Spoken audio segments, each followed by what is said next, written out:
तुम्हाला जर आयुष्यात लवकर यशस्वी व्हायचं असेल ना, तर अशा माणसांसोबत राहणं टाळा, ज्यांना प्रत्येक मार्गामध्ये काही ना काही अडचण दिसते. अशा माणसांसोबत राहायला सुरुवात करा, ज्या माणसांना प्रत्येक अडचणीमध्ये एक नवा मार्ग दिसतो.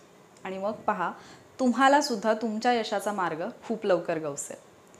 हॅलो वॉरियर्स, मी सुप्रिया आणि तुम्ही पाहताय वॉरियर ऑफिसर एज्युकेशनल प्लॅटफॉर्म. फक्त लढण्याची नव्हे, जिंकण्याची तयारी. थंबनेलवरती जे काही मी लिहिले ते तुम्ही बरोबर वाचलंय. खूप दिवसांचा कालावधी ज्या कामासाठी जातो ते काम आपण अगदी कमी कालावधीमध्ये करू शकतो. आणि याच्याशी रिलेटेड असणारा लॉ तर आपण समजून घेणार आहोत, पण त्याला ॲप्लाय कसं करायचं, म्हणजे जे आपण म्हणतो की कळतंय पण वळत नाही, बोलणं सोपं असतं, करणं कठीण असतं, त्या गोष्टी ॲक्च्युली प्रॅक्टिकली कशा करायच्या याच्याबद्दल आपण बोलणार आहोत. हा लॉ माझ्या निदर्शनास येण्यापूर्वी किंवा याच्याबद्दलची माहिती मला होण्यापूर्वी एक प्रसंग घडला, तो तुमच्यासोबत शेअर करते. बाजूला 2 बांधकामं सुरू आहेत. नवीन घराचं बांधकाम सुरू आहे आणि त्याच्यातलं म्हणजे सोबत सुरू झालेली बांधकाम आहेत. त्याच्यातलं एका घराचं जे बांधकाम आहे ते खूप स्लो सुरू आहे आणि दुसऱ्या घराच्या भिंती बांधायला सुरुवात झाली, म्हणजे फाउंडेशन, पाया वगैरे सगळं झालं आणि भिंती बांधायला सुरुवात झाली. आणि एक गोष्ट निदर्शनास आली की त्या घराच्या भिंती तिसऱ्या दिवशी तर कम्प्लिटली उभ्या होत्या. मग मी ज्यावेळेला घरामध्ये हे डिस्कस करत होते की असं कसं काय, की म्हणजे दोघांनी तर एकसाथच बांधकाम सुरू केलं पण तरीसुद्धा यांच्या बांधकामाला वेळ लागला आणि यांचं बांधकाम पटकन व्हायला लागलं. त्याच्यावरती मला घरातल्यांकडून रिप्लाय आला की त्यांनी त्यांचं बांधकाम जे आहे ते उक्त दिलं आहे. आता उक्त देणं म्हणजे काय, तर त्या लोकांना फक्त पैसे द्यायचे जे काही ते ठरवतील ते, आणि बाकी त्यांचं ते येऊन काम करणार. आणि दुसरं जे असतं ते असं की त्या लोकांना आपण दिवसानुसार हजेरी देणार. आता याच्यामधला डिफरन्स काय होता माहिती आहे, की ज्यांना दिवसाची जी काही मजुरी आहे ती मिळणार होती ते लोक त्यांच्या सोयीनुसार आरामसे काम करत होते. पण ज्यांनी ते काम उक्त घेतलेलं, म्हणजे ज्यांनी एक अमाऊंट ठरवून घेतली होती, त्या लोकांनी पटापट त्यांचं काम आवरून घेतलं. म्हणजे बाकीचे कामगार ज्या कामाला 8 दिवस लावत होते ते काम त्यांनी 3 दिवसात उरकलं, कारण त्यांना 8 दिवसाचे पैसे 3 दिवसात मिळाले. आणि या गोष्टीचा विचार करत असतानाच, म्हणजे हा प्रसंग पाहिल्यानंतर माझ्या डोक्यात आलं की हे तर अभ्यासाच्या बाबतीत पण लागू पडतं, आपण असं करू शकतो. याच्यावरती मी व्हिडिओ बनवणार. त्याच्यापूर्वी सजेशनमध्ये कोइन्सिडन्स पहा, की सजेशनमध्ये एक व्हिडिओ आला आणि त्याच्यामध्ये पार्किन्सन्स लॉबद्दल सांगितलेलं होतं. आणि म्हणून मग मी थोडंसं गुगल केलं, विकिपीडियावरती वगैरे जाऊन थोडं सर्च केलं की हा पार्किन्सन्स लॉ आहे काय नेमका. पार्किन्सन्स लॉ असं म्हणतो की कुठलंही काम तेवढं पसरतं जेवढा तुम्ही त्याला वेळ दिलेला असतो. म्हणजे कुठल्याही कामाला तुम्ही जेवढा वेळ द्याल तेवढ्या वेळेमध्ये ते काम होतं. म्हणजे एखादं काम जर तुम्ही 2 महिन्यात करायचं ठरवलं तर ते 2 महिन्यात होईल, पण जर तुम्ही त्या कामासाठी 6 महिने द्यायचं ठरवलं तर ते काम 6 महिन्यात होईल. इव्हन एलन मस्क यांनी सुद्धा असं म्हटलेलं आहे की 30 दिवसांमध्ये जर घर साफ करायचं असं तुम्ही ठरवलं तर त्याच्यासाठी 30 दिवस लागतील, पण तुम्ही 3 दिवसांमध्ये करायचं ठरवलं तर तुम्ही 3 दिवसांमध्ये तुमच्या घराची सगळी साफसफाई करू शकता. आता हे होतं कसं, माझ्या बाबतीतला आत्ताचा मागच्या आठवड्यातला एक अनुभव. मी सुरुवातीला 145 डेजचे जे काही स्टडी टार्गेट्स तुम्हा लोकांना दिले, तर सुरुवातीचे मी 20 दिवसांचे स्टडी टार्गेट्स जे आहेत ते रेडी ठेवले होते. म्हणजे 20 दिवसांचे स्टडी टार्गेट, कंप्लीट प्लॅन, त्याचे कंप्लीट स्लाईड्स, सगळं काही माझ्याकडे रेडी होतं. आणि मी हा विचार केला होता की 20 दिवसांमध्ये ऑब्व्हियसली मी पुढचा जो काही प्लॅन आहे तो बनवेनच आणि त्याच्या स्लाईड्स वगैरे मी तयार करूनच ठेवेन. पण ते 20 दिवस पाहता पाहता कसे संपत आले हे मला समजलं पण नाही. उद्या करूयात असं म्हणत म्हणत मी 19व्या दिवसावरती येऊन थांबले. अँड देन आय रिअलाइज की आता फक्त 1 दिवस मध्ये राहिला आहे आणि जर मी तो प्लॅन नाही बनवला तर मी मुलांना तो डिलिव्हर कसा करणार. आणि मग 19व्या दिवशी मी फक्त रफ प्लॅन बनवला आणि 20व्या दिवशी अरे उद्या तर आपल्याला ते पोस्ट करायचं आहे चॅनलवरती, मुलांना ते द्यायचं आहे. आणि मग मी 20व्या दिवशी उरलेल्या स्लाईड्स सगळ्या तयार केल्या अँड देन मी ते शेअर करायला लागले. आणि मग मला विचार आला की ज्या कामासाठी मी 20 दिवस ढकलाढकल केली ते काम माझं एका दिवसात कसं काय झालं, कारण त्यावेळेला ते काम माझी प्रायोरिटी होतं. आणि सेम हीच गोष्ट तुम्हाला तुमच्या अभ्यासाच्या बाबतीत करायची आहे. तुमचा अभ्यास तुम्हाला प्रायोरिटीला ठेवायचा आहे. पण हे जमतं का आपल्याला? नाही जमत. का नाही जमत? हजारो कारणं असतात. मूड नसतो, कधी कधी म्हणजे खूप आपल्याला डिस्टर्ब फील झालेलं असतं, तेच तेच तेच तेच कंटाळवाणं वाटत असतं. एक्झामची डेट दूर असते, त्यामुळे वाटतं की भरपूर वेळ आहे. खूप कारणं असतात, पण तरीसुद्धा आपल्याला हा लॉ फॉलो करून आपली जी काही कामं आहेत, आपले जे काही स्टडी टार्गेट आहेत, ते कशा पद्धतीने कंप्लीट करता येते. सगळ्यात पहिली गोष्ट, हा लॉ फॉलो करण्यासाठी तुम्हाला एक प्रॉपर प्लॅन बनवायचा आहे. आता हा जो काही तुमचा प्लॅन असेल, या प्लॅनमध्ये तुम्हाला ती प्रत्येक गोष्ट मेन्शन करायची आहे जी तुम्हाला तुमच्या एक्झाम डेपर्यंत कंप्लीट करायची आहे. त्याला मी टू डू लिस्ट असं म्हणते. आणि ही टू डू लिस्ट मी प्रत्येक चॅलेंजमध्ये प्रत्येक वॉरियरला तयार करायला सांगते. इवन एक्झामच्या पूर्वी तर ही कंपल्सरी असते. तुमच्याकडे जर तुमची टू डू लिस्ट रेडी असेल तर तुमचा या गोष्टीमध्ये वेळ जात नाही की मला नेमकं काय करायचं आहे. म्हणजे उठल्यानंतर मला अभ्यासाला बसायचं आहे, पण जर मला माहितीच नसेल की मी नेमका अभ्यास कशाचा करणार आहे, तर डेफिनेटली माझा अर्धा दिवस त्याच्यामध्ये जातो. आणि अर्धा दिवस वाया गेला हा विचार करण्यात पुढचे 2-3 तास जातात. तोपर्यंत संध्याकाळ होते आणि संध्याकाळी हा विचार येतो, बापरे माझा आजचा दिवस अख्खाच वाया गेला, मी काहीच नाही केलं. आणि त्या रिग्रेटसोबत आपण दुसऱ्या दिवशी उठतो. आणि म्हणूनच 145 डेज चॅलेंज सुरू केलं की ॲटलिस्ट तुम्हाला माहिती असावं की मला काय करायचं आहे. सकाळी 4 वाजता, 4 वाजून 5 ते 6 मिनिटांच्या दरम्यान तुम्हाला तो प्लॅन मिळतो आणि मग तुमचा दिवसभराचं जे काही नियोजन आहे ते छानपणे चाललेलं असतं. म्हणून सगळ्यात पहिल्यांदा तर तुमची टू डू लिस्ट तयार असायला पाहिजे. त्याच्यासाठीच एक प्रॉपर प्लॅन तुमच्याकडे असायला पाहिजे. आणि हा प्लॅन फॉलो करण्यासाठी म्हणून तुम्ही एक फेक डेडलाईन जी आहे ती ठरवू शकता. म्हणजे काय, तर एक तारीख ठरवायची, एक डेट फिक्स करायची आणि या डेटपर्यंत मला माझी कामं संपवायची आहेत हे स्वतःला सांगायचं. आता इथे दुसरा एक मुद्दा येतो की जेव्हा मला माहिती आहे की मी जी काही डेडलाईन ठरवलेली आहे, या डेडलाईनला तर माझी एक्झाम नाहीच आहे, म्हणजे माझ्याकडे एक्स्ट्रा वेळ आहे हे माझ्या बुद्धीला माहिती आहे, मग मी या डेडलाईनमध्ये काम का करेन. या डेडलाईनमध्ये काम करण्यासाठी स्वतःला जर या डेडलाईनमध्ये काम नाही झालं तर एक पनिशमेंट द्यायची. कुठली पनिशमेंट द्यायची, तुम्ही एक्झामपर्यंत एखादा तरी असा इव्हेंट असतो, काहीतरी असं असतं जो तुमच्यासाठी स्पेशल डे असेल किंवा तुमच्या फॅमिलीसाठी स्पेशल डे असेल. तुम्ही ठरवलेलं असतं की मला त्या दिवशी हे करायचं आहे, मला एवढं सगळं एन्जॉय करायचं आहे. जर तुम्ही तुमची डेडलाईन फॉलो नाही केली तर तुम्ही स्वतःला ती पनिशमेंट द्याल की त्या इव्हेंटला तुम्ही जाणार नाही, तो इव्हेंट तुम्ही अटेंड करणार नाही, किंवा वॉटेवर तुम्ही एखादी गोष्ट खरेदी करायचं ठरवले, जे काही ठरवले, तुमच्या आवडीची एक गोष्ट तुमच्या लाईफमधून कमी होईल हे तुम्ही स्वतःला सांगून ठेवायचं आणि ते फॉलो करायचं. तर तुमच्या फेक डेडलाईन्स ज्या आहेत त्या प्रॉपरली फॉलो होतील आणि मग तुमचा प्लॅन व्यवस्थितपणे वर्क करेल. एक गोष्ट तुम्ही लक्षात घेतली आहे का, म्हणजे थोडं शांत डोक्याने जर आपण एक गोष्टीचा विचार केला, समजा तुम्ही एका एक्झामसाठी तयारी करताय, तुमच्याकडे आहे 12 महिन्यांचा कालावधी. ठीक आहे, कंबाईंड ग्रुप बी साठीची तुम्ही एक्झामची तयारी करताय, ती काही तुम्ही आत्ता सुरू नाही केलेली. ऑब्वियसली जरी तुम्ही आत्ता सुरू केली असेल तरी तुमचं टार्गेट म्हणजे कुठली एक्झाम क्वालिफाय व्हायचं हे तुम्हाला माहिती असेल, किंवा याच्यापूर्वी तुम्ही ऑलरेडी अटेम्प्ट दिलेले असतील तेव्हा पण तुम्ही, म्हणजे ज्यांनी 1-2 अटेम्प्ट दिलेत ते तर असं म्हणू शकत नाहीत की मी फक्त 4च महिने झालं तयारी करतोय. तुम्ही ऑलरेडी 2 वर्ष झालं अभ्यासाची तयारी करताय, 2 वर्षांपेक्षा जास्त. रिझन काय 2 वर्षांपेक्षा जास्त, कारण एक्झामच एवढी पोस्टपोन होत आली. मग जर तुमच्याकडे एवढा वेळ आहे, जर तुम्ही इतके दिवस अभ्यास केला, तर एक प्रश्न स्वतःला विचारा की मला ही एक्झाम क्रॅक करण्यासाठी विषय किती आहेत? 7. या 7 विषयांसाठी मला वाचावी लागणारी पुस्तकं किती आहेत? मॅक्झिमम 8 ते 9 जर मला माझ्याकडे प्रॉपर बुक लिस्ट असेल तर. त्यातही या पुस्तकांमध्ये ही सगळीच्या सगळी पुस्तकं मला वाचायची आहेत का? नाही. ही जी 8-9 पुस्तकं तुम्ही वाचणार आहात याच्यातले पण जे इम्पॉर्टंटवाले टॉपिक आहेत तेच तुम्ही अभ्यासणार आहात. मग हे टॉपिक अभ्यासण्यासाठी तुम्हाला 12 महिन्यांचा कालावधी आहे, तो खरंच तितका गरजेचा आहे का? किंवा 12 महिन्यांमध्ये मी इतकं वाचू शकत नाही का? किंवा इतकं अभ्यासून मी एक एक्झाम क्वालिफाय होऊ शकत नाही का? अगेन इथे हा मुद्दा येतो की मॅम, बोलणं सोपं असतं, करणं कठीण असतं, कारण काय येईल हे तुम्ही प्रेडिक्ट करू शकत नाही. मग असं जर असतं तर ॲक्च्युली कुणीच पास झालं नसतं. आपण हे मान्य करायला तयार नसतो की हा कुठे ना कुठेतरी माझ्याकडून काहीतरी चूक होते, मी फुल डेडिकेशनने अभ्यास केलाय की नाही हे मी चेक करायला तयार नाही आहे. मी खरंच कुठेतरी टाईमपासमध्ये वेळ घालवलाय का हे मी चेक करायला तयार नाही आहे. आणि मला फक्त सिलेबसला दोष द्यायचा आहे, पेपर पॅटर्नला दोष द्यायचा आहे, किंवा जो काही पेपर आलेला आहे, जो काही क्वेश्चन पेपर आहे, जे काही आजूबाजूची परिस्थिती आहे, मला या सगळ्याला दोष द्यायचा आहे.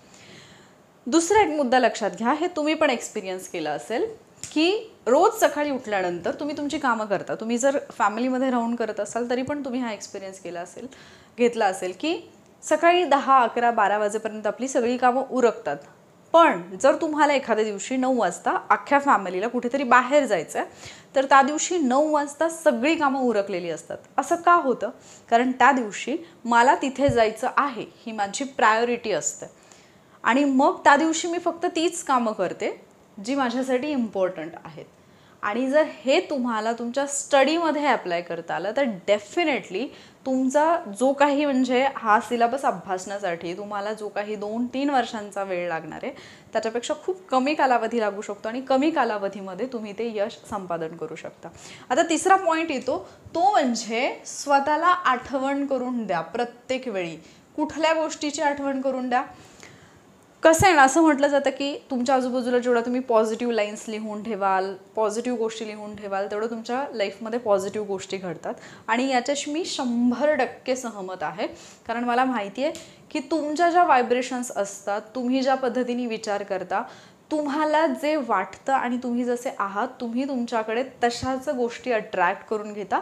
कारण मी स्वतः हे एक्सपिरियन्स केलं आहे, करते आहे आत्तासुद्धा, की ज्या माझ्या वाईब्स असतात ना, जसं मला फील होत असतं ना, आजूबाजूच्या गोष्टी तशाच घडतात. म्हणजे मी फ्रेश फील करत असेल तर सगळं काही फ्रेश होतं. मला ज्या दिवशी खूप असं कंटाळा आलेला असेल आणि मला असं वाटत असेल की आज कोणी घरी नको यायला, त्या दिवशी तर हमखास कोणी ना कोणीतरी आलेलं असतं. म्हणजे तुमच्या व्हायब्रेशन्स जे असतं, तुम्ही जे विचार करता त्यानुसार आजूबाजूच्या गोष्टी घडतात. पण एक गोष्ट तुम्हाला माहिती आहे का, की जर तुम्हाला एखाद्या गोष्टीची गरजच माहिती नसेल किंवा गरज काय आहे याची जाणीवच नसेल तर ती गोष्ट तुमच्या लाईफमध्ये घडणारच नाही. या गोष्टीची तुम्ही सातत्याने स्वतःला जाणीव करून द्यायला पाहिजे की मला हे का हवंय, मला गरज का आहे. जे मी लास्ट टाइम व्हिडिओमध्ये सांगितले की तुमचा व्हाय क्लिअर असायला पाहिजे. आणि तुमच्यापैकी खूप जणांनी मला कमेंटमध्ये त्यांचा व्हाय म्हणजे मला हे का करायचं आहे हे कमेंटमध्ये सांगितलं. आणि खूप सुंदर त्यांनी त्यांचे व्हाय दिलेले आहेत की म्हणजे मला माझ्या लाईफमध्ये एखादी गोष्ट, मला पोस्ट का मिळवायची आहे, मला जॉब का हवा आहे, मला अधिकारी का व्हायचं आहे. त्याच्यामध्ये एक कमेंट होती, आता या मुद्द्याला धरूनच मी बोलते की त्याच्यामध्ये एक कमेंट होती ज्याच्यामध्ये असं म्हटलेलं की हे किती चुकीचं आहे की सगळ्यांनी सेल्फिश रिझन दिलेत, किंवा मॅमनी सुद्धा सांगताना असं सांगितलं की म्हणजे मला माझ्यासाठी करायचं आहे, माझ्या फॅमिलीसाठी करायचं आहे. तुम्ही जर अधिकारी होणार आहात, तुम्ही जर या फील्डमध्ये येणार आहात, हा जॉब नाही आहे, ही सर्व्हिस आहे, तर तुम्ही समाजासाठी म्हणून केलं पाहिजे. पण मला सुद्धा वैयक्तिकरित्या असं वाटतं की जो माणूस स्वतःला एक चांगलं आयुष्य नाही देऊ शकत, जो माणूस स्वतःच्या बाबतीत पॉझिटिव्ह नाही आहे, जो माणूस स्वतःसाठी विचार नाही करू शकत, तो माणूस दुसऱ्यांसाठी विचार नाही करू शकत. ऑब्व्हियसली आपण दुसऱ्यांसाठी करताना कधी कधी स्वतःचा विचार करत नाही. पण म्हणजे एक साधं उदाहरण देते. तुम्ही एखाद्या ठिकाणावरून एखाद्या नदीच्या पुलावरून प्रवास करताय किंवा तुम्ही चालत चाललाय पायी, आणि खाली कोणीतरी नदीमध्ये पडले आणि ती व्यक्ती बुडते. तुम्हाला त्या व्यक्तीला वाचवायचं आहे. तुम्हाला जर पोहता येत असेल तरच तुम्ही त्या व्यक्तीला वाचवू शकता. अन्यथा तुम्ही पाण्यामध्ये उडी टाकणं म्हणजे दुसरी कोण व्यक्ती जी त्या व्यक्तीला वाचवायला येईल त्या व्यक्तीचं संकट आणखी वाढवण्यासारखं आहे. सेम मला या फील्डमध्ये पण असं वाटतं की ज्यावेळेला तुम्ही स्वतःसाठी आधी विचार कराल, ज्यावेळेला तुम्ही स्वतःच्या फॅमिलीसाठी विचार कराल, त्यावेळेला तुम्ही 4 माणसांसाठी, समाजासाठी काहीतरी करू शकता आणि त्यांच्याबद्दल तुम्ही विचार करू शकता. कारण ज्यावेळेला तुम्ही ते स्वतः फेस केलेलं असतं किंवा तुम्हाला माहिती असतं की इतकी डिफिकल्ट सिच्युएशन असू शकते, हा स्ट्रगल असू शकतो कोणाच्या तरी लाईफमध्ये, तेव्हाच तुम्ही त्यांना त्याच्यातून बाहेर काढण्याचा विचार करू शकता. सो ज्यांनी त्यांच्या व्हायमध्ये आईवडिलांबद्दल काहीतरी लिहिलं आहे, स्वतःच्या लाईफमध्ये जे चेंजेस हवेत ते लिहिलेले आहे, त्याच्यात काहीही गैर नाही आहे. म्हणजे कोणीतरी एक कमेंट केली म्हणून तसा स्वतःचा पॉईंट ऑफ व्ह्यू चेंज करणं हे चुकीचं राहील. मग हा जर व्हाय तुमचा क्लिअर असेल, तुम्हाला का गरज आहे हे जर तुम्हाला क्लिअरली माहिती असेल, त्या गोष्टीची जर तुम्ही सातत्याने स्वतःला आठवण करून देत असाल, तर तुम्ही ऑब्वियसली जे काम ज्या वेळेमध्ये ठरवले त्या वेळेमध्ये कराल, कारण तुम्हाला माहिती आहे की माझी प्रायोरिटी काय आहे, मला सगळ्यात पहिल्यांदा काय करायचं आहे. म्हणजे माझ्याकडे आज स्टडी टार्गेट आहे, मला दिवसाचं स्टडी टार्गेट कंप्लीट करायचं आहे, पण त्याच वेळेला मला माझ्या मैत्रिणीचा एका फोन आला आणि ती मला म्हणते की यार मला बाहेर जायचं आणि सोबत कोणी नाही आहे, प्लीज सोबत म्हणून चल ना. माझं तिथे काम नाही आहे, एक मैत्रीण म्हणून माझं जाणं कर्तव्य, ठीक आहे, पण ते काम इतकंही इम्पॉर्टंट नाही आहे किंवा तिची सिच्युएशन अशीही नाही आहे की तिथे तुम्ही असणं गरजेचंच आहे. हां, एखादी मेडिकल कंडिशन आहे, तिथे तिला तुमची हेल्प लागणं गरजेचं, फक्त मला एकटीला जावं असं नाही वाटत आहे किंवा नाही मला कसं तरी होतं आहे, मी तिथे जाऊन कसं बोलू किंवा मी ही वस्तू कशी खरेदी करू, म्हणून तू सोबत चल आणि म्हणून तुम्ही जात आहे, देन दॅट इज रॉंग, कारण तुम्हाला तुमच्या लाईफमध्ये प्रायोरिटी नाही आहे. आणि आणखी एक गोष्ट लक्षात येते का, मी हा अनुभव घेतला आहे की ज्या वेळेला तुम्ही लोकांसाठी इझिली अवेलेबल असतात ना, तुमच्या कामाची पण कदर केली जात नाही. म्हणजे मी अशी माणसं पाहिली आहेत आमच्या फॅमिलीमध्ये पण, की ज्यांना बाहेरच्या कुठल्याही व्यक्तीने साधा एक कॉल करून विचारलं ना की असं असं काम आहे, येतोस का रे बाबा, त्यांना असं वाटतं की हां त्या माणसाला गरज आहे तर आपण गेलं पाहिजे. पण समोरची माणसं टेकन फॉर ग्रांटेड घेतात. म्हणजे अरे याला कुठे काय काम आहे, तेव्हा कधीही जायचं आहे, काहीही करायचं आहे, हां चला फोन करा, तो रिकामच असतो. तुमच्या वेळेची व्हॅल्यू राहत नाही. आणि मग जेव्हा तुम्ही स्वतःला बिझी करता, ज्यावेळेला तुम्ही स्वतःची व्हॅल्यू वाढवण्याचा प्रयत्न करता, त्यावेळेला तुम्हाला कळतं की मला लाईफमध्ये एक्झॅक्टली काय हवं आहे. आणि जेव्हा तुम्हाला एक्झॅक्टली काय हवं आहे हे माहिती असतं, त्यावेळेला तुम्ही तुमच्याच कामाला वेळ देता आणि मग तुमचं काम ठरलेल्या वेळेमध्ये पूर्ण होतं. सो पार्किन्सन्स लॉ तुम्ही अशा पद्धतीने यूज करू शकता. एक तर प्रॉपर प्लॅन बनवा आणि तो प्रॉपर प्लॅन कंप्लीट करण्यासाठी एक डेडलाईन सेट करा. ती फेक डेडलाईन का असावी मी म्हटलं, कारण जर तुम्ही तुमच्या एक्झामच्या डेटपर्यंतचा वेळ त्या कामासाठी दिलात तर एक्झामच्या डेटपर्यंत तुम्ही ते काम करतच राहाल. म्हणजे तुमचा सिलेबस असेल, तुमच्या स्टडी टार्गेट्स असतील, रिव्हिजन असेल, क्वेश्चन पेपर असेल, ते तुम्ही त्या दिवसापर्यंत करत राहाल. पण जर तुम्ही त्याच्या आधीची तारीख दिली तर तुम्ही आधीच्या तारखेपर्यंत ते सगळं कंप्लीट केलेलं असेल. कसंही करून धडपडून तुम्ही ते कंप्लीट कराल, कारण तुम्हाला माहिती की माझ्याकडे एवढाच वेळ आहे. आणि जर फेक डेडलाईन फॉलो करणं कठीण जात असेल, कारण तुमच्या माइंडला हे माहिती आहे की अरे ही तर फेक डेडलाईन आहे ना, म्हणजे खोटी आहे, असं काही फारसा फरक पडणार नाही आहे मी फॉलो न केली तर, त्याच्यासाठी म्हणून स्वतःला एक पनिशमेंट आहे जी तुमच्या अगदी हृदयाला जाऊन लागेल. आणि मग तुम्ही ऑटोमॅटिकली तुमची फेक डेडलाईनसुद्धा फॉलो कराल आणि स्वतःला वारंवार तुमच्या परिस्थितीची जाणीव करून द्या. तुम्हाला त्या गोष्टीची गरज काय आहे याची जाणीव करून द्या. मुलींसाठी मी स्पेसिफिकली हे सांगेन आणि मी हे खूप वेळा सांगितले, सध्या जे काही घडत आहे आजूबाजूला बऱ्याचशा केसेस येतात त्याच्यानुसार पण, आणि इव्हन म्हणजे आपण जे पुस्तकामध्ये वाचतो, जे भाषणांमध्ये ऐकतो, जे एखाद्या इंटरव्ह्यूमध्ये ऐकतो, त्याच्यापेक्षा रिअलवाली life it's so so so different. म्हणजे ग्रामीण भागात तर गोष्टी फार म्हणजे खूपच विचित्र असतात, जे आपण इमॅजिन करतो 21वे शतक आणि पुढारलेली स्त्री वगैरे अशा कुठल्याही गोष्टी नसतात. सो तुम्हाला तुमच्या लाईफमध्ये ॲटलिस्ट निर्णय घेण्याचं स्वातंत्र्य किंवा एक मोकळा श्वास घेण्याचं स्वातंत्र्य पाहिजे असेल. मोकळा श्वास याचा अर्थ असा नाही जे मी नेहमी म्हणते स्वातंत्र्य म्हणजे स्वैराचार नव्हे, तर एक ॲटलिस्ट मला माझ्या लाईफमध्ये, म्हणजे आता समजा माझ्या आईवडिलांनी मला शिकवलं, नोकरीला लावलं, सगळं केलं, पण उद्या ज्यावेळेला त्यांना गरज असेल, ते फार आर्थिक अडचणीत असतील आणि त्यावेळेला मला त्यांना मदत करायची आहे आणि त्यावेळेला जर मी ती मदत करू शकत नसेल, मला आणखी कोणाच्या तरी 10 जणांच्या पाया पडावं लागत असेल, मला त्यांना रिक्वेस्ट करावी लागत असेल की प्लीज मी करू का माझ्या आईवडिलांना मदत, देन मग त्यांनी मला जे शिकवलं त्याचा फायदा काय. मी कोणालाही डिसरिस्पेक्ट करा असं म्हणत नाही आहे, पण जर तुम्हाला ॲटलिस्ट तेवढं स्वातंत्र्य हवं असेल की मी माझ्या आईवडिलांसाठी काहीतरी करू शकेन, देन आज तुमची प्रायोरिटी फक्त आणि फक्त तुमचं जे टार्गेट आहे, तुमचं जे काही गोल आहे, तुमचं जे काही ध्येय आहे, तुमचं जे काही स्वप्न आहे तेच असायला पाहिजे. आणि मग या गोष्टींची जेव्हा आपल्याला आठवण होते, परत परत जेव्हा आपल्याला कळतं की अरे आत्ता जे समोर सुरू आहे हे मी माझ्या लाईफमध्ये एक्सपेक्ट नाही केलेलं आणि हे मला नको आहे, अशी लाईफ मला नको आहे पुढे, त्यावेळेला तुम्ही ऑटोमॅटिकली रूटवरती येतात. आणि आणखी एक जे मी लॉ ऑफ अट्रॅक्शनबद्दल वारंवार बोलते ना, त्याचं रिझन हे आहे की माझ्या लाईफमध्ये त्या गोष्टी वर्क करत आहेत आणि मी आजूबाजूला पण असे लोक पाहते की ज्यांच्यासोबत मी या गोष्टींबद्दल डिस्कशन करते आणि येस त्यांच्यासोबत पण या गोष्टी घडतात. म्हणजे मी आत्ता कालचा एक एक्सपिरियन्स, कालचीच गोष्ट मी तुमच्यासोबत शेअर करेन. मागचे 3 ते 4 दिवस झालं मला सतत, मी डॉक्टर दिव्यानीबद्दल तुमच्यासोबत म्हणजे तिच्याबद्दलची पोस्ट पण शेअर केलेली टेलिग्रामवरती, शी इज माय बेस्ट फ्रेंड, आणि ज्यावेळेला 1,00,000 सबस्क्रायबर झाले त्यावेळेला सेलिब्रेशनमध्ये पण ती होती. तर मी तिच्याबद्दल बोलले होते आणि मागच्या 4-5 दिवसांपासून मला सतत तिच्यासोबत बोलावंसं, तिला भेटावंसं वाटत होतं. बट इतकं सगळं हेक्टिक शेड्यूल होतं की मला तिला कॉल करणं पण नाही झालं. मला इतकी इच्छा होत होती आणि काल मी खूप ठरवलं की काही झालं तरी मला तिच्यासोबत बोलायचंच आहे आणि मी तिला कॉल करणार होते. तोपर्यंत परत एक गेस्ट आले. गेस्ट म्हणण्यापेक्षा मी जिथे ऑलरेडी काम करत होते तिथले एक टीचर आले आणि मग परत त्यांच्यासोबत थोडा वेळ गेला, काही डिस्कशन वगैरे झालं. अँड देन मग मला रिअलाईज झालं की आता मला बाकीचं पण काम आहे. आता मी फोनवरती जास्त वेळ नाही बोलू शकणार आणि मग तिला फोन करायचं तर निवांत वेळी करूयात. आणि तेवढ्यात दरवाजा वाजला. अँड जस्ट इमॅजिन की मी दरवाजा उघडला आणि तीच होती समोर. मला इतका जास्त आनंद झाला. आणि मग येस, लॉ ऑफ अट्रॅक्शन काम करतो. तुम्ही ज्या गोष्टीबद्दल इमॅजिन करता, तुम्हाला जी गोष्ट खूप तीव्रतेने हवी असते ना, ती गोष्ट तुमच्या लाईफमध्ये येते. तुम्ही पॉझिटिव्ह गोष्टींबद्दल विचार करा, पॉझिटिव्ह गोष्टी येतात. तुम्ही निगेटिव्ह गोष्टींबद्दल विचार करा, निगेटिव्ह गोष्टी पण तितक्याच तीव्रतेने तुमच्याजवळ येतात. आता आपण म्हणजे कोणी स्वतःबद्दल निगेटिव्ह विचार तर करणार नाही, पण न कळतपणे आपण ते करत असतो. जसं मी म्हटलं की मला खूप सगळं काम आहे आणि मला अजिबात इच्छा नाही की माझ्या घरी कोणी यावं, पण त्यावेळेला येतात कारण माझी इच्छाच अशी आहे की कोणी येऊ नये.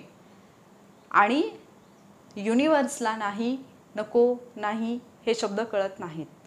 तुम्ही जे बोलताय त्यातला फक्त मेन वर्ड युनिव्हर्स उचलेल आणि त्या गोष्टी तुमच्यासोबत घडतील. आणि हे होतं. तुम्ही विश्वास ठेवा न ठेवा. कोणी त्याला लॉ ऑफ अट्रॅक्शन म्हणेल, कोणी त्याला मॅनिफेस्टेशन म्हणेल, कोणी व्हायब्रेशन म्हणेल, कोणी ॲफर्मेशन म्हणेल, कोणी काही नाव देईल, बट हे रियालिटीमध्ये घडतं. सो या सगळ्या गोष्टी तुमच्या अभ्यासामध्ये जर तुम्हाला फॉलो करता आल्या, बरेच लोक आहेत ज्यांना याच्याबद्दल माहिती नसतं पण नकळतपणे ते या गोष्टी फॉलो करत असतात आणि त्यांच्यासोबत त्या गोष्टी घडतात. सो तुम्हाला जर माहिती होत असेल तर तुम्ही ऑब्व्हियसली ती गोष्ट फॉलो करायला पाहिजे. कारण माझे काही स्टुडंट आहेत 100 डेज चॅलेंजचे, त्यांनी या गोष्टी एक्सपिरियन्स केल्या.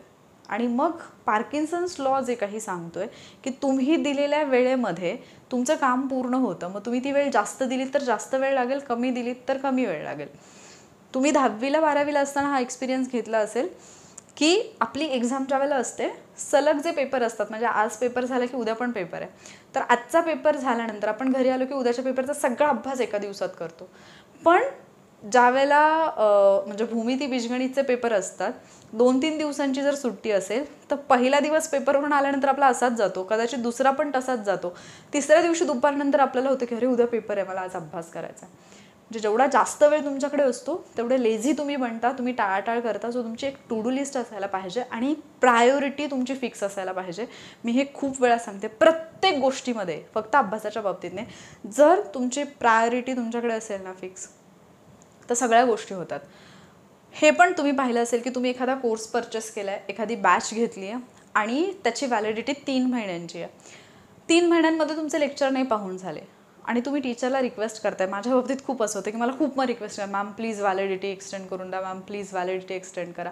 आणि ज्यावेळेला मी व्हॅलिडिटी वाढवून देते, जे लेक्चर्स पाहायला त्यांना 3 महिने लागलेले असतात, ते लेक्चर्स पुढच्या 15 दिवसांमध्ये ते पाहून पूर्ण करतात. का? कारण त्यांना ते 15 दिवसांमध्ये करायचं असतं. त्यांना माहिती असते की टाईम लिमिट आहे 15 दिवसांची. आणि जेव्हा 3 महिन्यांचे टाईम लिमिट असते तेव्हा काय असतं, अरे आहेत अजून काही दिवस आहेत, असं करत करत 3 महिने संपून जातात. सो जर तुम्हाला वर्षाचा अभ्यास 6 महिन्यामध्ये, 6 महिन्याचा अभ्यास 2 महिन्यात करायचा असेल ना, तर आजच बसल्या बसल्या हे डिसाईड करा की कुठल्या गोष्टी किती दिवसांमध्ये करायच्यात आणि कामाला लागा. होऊन जाईल. आणि जे मी सांगितलं की तेवढ्या वेळेत नाही झालं ना, तर स्वतःसाठी एक पनिशमेंट रेडी ठेवा. अशी पनिशमेंट ज्याने तुम्हाला खरंच त्रास होईल आणि पुढच्या वेळेला तुम्ही ती मिस्टेक नाही करणार. दुसरं कोणीतरी यावं आणि मला शिस्तीत ठेवावं ही अपेक्षा ठेवू नका. कारण ती व्यक्ती प्रत्येक वेळी तुम्हाला जेव्हा गरज असेल त्यावेळेला अवेलेबल असेलच असं नाही. सो तुम्ही स्वतःसाठी 24/7 अवेलेबल असतात, तर स्वतःसाठी हे काम स्वतः करा. आशा आहे की हा लॉ जो आहे तो तुम्ही फॉलो कराल, तुमचे स्टडी टार्गेट्स कंप्लीट कराल. आणि लक्षात ठेवा, पहिल्या प्रयत्नात खूप कमी दिवसांमध्ये सेल्फ स्टडी करून पास होणारे कित्येक विद्यार्थी आहेत. सो तुम्ही जगापेक्षा वेगळं काहीतरी करत नाही आहात. तुम्ही जर जगापेक्षा काहीतरी वेगळं करत असाल तर चान्सेस असतात की हे शक्यच नाही असं म्हणायला, पण तुम्ही जे हजारो विद्यार्थ्यांनी केले तेच करायला तुम्ही चाललायत. आणि जर तुम्ही अशक्य आहे असं म्हणत असाल तर तुम्ही तिथेच मी जिंकणार नाही हे ठरवून चाललाय. सो जिंकायचं असेल तर आधी करायचं आहे आणि हे मला जमणार आहे आणि मी करून दाखवेन हे स्वतःला सांगा, समोरच्या व्यक्तीलाही सांगा आणि कामाला लागा. जे मी सांगितलं ते पटलं असेल तर व्हिडिओला लाईक आणि शेअर नक्की करा. कमेंटमध्ये तुमचं मत मला नक्की कळवा. तुमचं टार्गेट तुम्ही किती दिवसात पूर्ण करणार आहे, ती डेडलाईन, तुमची जी डेडलाईन असेल ती मला कमेंट बॉक्समध्ये कळवा. कारण ज्यावेळेला तुम्ही कमेंट बॉक्समध्ये ती डेडलाईन लिहाल तर ॲटोमॅटिकली तुम्हाला असं वाटेल की अरे मी हे कुठे ना कुठेतरी कोणाला ना कोणाला तरी सांगितली आणि मला ते कंप्लीट करायचं आहे. सो तुम्ही तुमच्या कामाच्या पाठीमागे लागाल. आणि जर चॅनलवरती नवीन असाल तर चॅनलला सबस्क्राईब नक्की करा. 145 डेज चॅलेंज कंबाईंड ग्रुप बीसाठी जे घेतलेलं आहे, कम्प्लिटली फ्री मेंटॉरशिप प्रोग्राम आहे. जर तुम्ही जॉईन केला नसेल तर तो जॉईन करू शकता. आपल्या टेलिग्राम चॅनलवरती डेली स्टडी टार्गेट्स मिळतात. लिंक डिस्क्रिप्शनमध्ये मिळेल. तिथून टेलिग्राम चॅनल जो आहे तो जॉईन करा. आणि बाकी काहीही डाऊट असेल तर तुम्ही मला कमेंटमध्ये विचारू शकता. लवकरच भेटूयात आपण पुढच्या लेक्चरमध्ये. थँक्यू.